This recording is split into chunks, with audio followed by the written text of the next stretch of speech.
polenta's magical, all right? You take two otherwise very boring ingredients, you add a little bit of this, you add a little bit of that, you give it some love, you give it some care, and boom.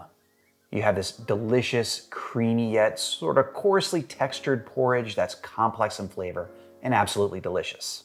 Now, don't get me wrong, polenta is great on its own, but it's even better with a braised meat or some seafood or roasted veggies. In fact, I did a braised meatball recipe that goes with creamy polenta, so definitely check that out. I'll leave a link in the upper right-hand side of this video. But for today, let's put the proteins aside and focus on the basic preparation of this dish. Okay, I use about 4.5 cups of water for my usual batch of polenta, and it easily feeds 3 to 4 people. Just make sure to start with cold water because that seems to reduce the chance for lumps. Now, place the pot over medium-high heat, and while the water's still cold, add 1 cup of medium ground cornmeal. Grab a large kitchen utensil. I've opted for the traditional wooden polenta spoon. Give the ingredients a stir, then let the liquid in the pot come up to a gentle simmer. Give the pot one more stir just to make sure none of the cornmeal has started to stick to the bottom of the pot. Then place the lid on top, reduce the heat to low, and let the polenta cook for about 5 minutes or so. Despite popular belief, you don't need to stir polenta constantly to avoid those lumps. Just maintain a very gentle simmer, keep the lid on the pot, check and stir it every 5 minutes or so for about a total of 45 minutes.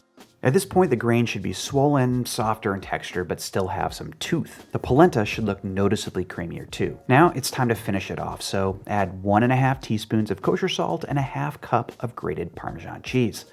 Stir those items in until they're totally incorporated into the polenta. This should only take a minute or so, and the mixture should be getting even creamier with that addition of cheese.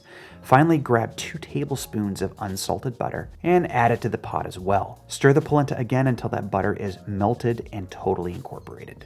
To be honest, I'm not sure why I added those ingredients in 2 steps. You can totally do it all at once. It's not like we're making risotto. All right, quick note here. There's a ton of conflicting advice on exactly how to cook polenta. Should you start it in boiling water or cold water? Should you add it in a steady stream or all at once? Should you stir the polenta constantly or just every so often? Well, there's no right or wrong answer here. There's a bunch of different ways you can make polenta. All I can say is that this technique in the video right now, it works best for me and requires the least amount of effort. Now it's time to plate up this delicious, creamy polenta. I suggest a bowl of some sort and make sure it's big enough to house at least 3 or 4 generous scoops. Even bigger if you plan to serve it along with a protein or a veggie.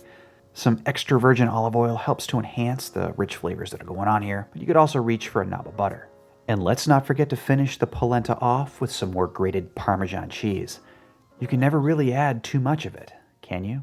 Now grab a spoon and dig in. You slaved over this bowl of mush, and you've totally earned it.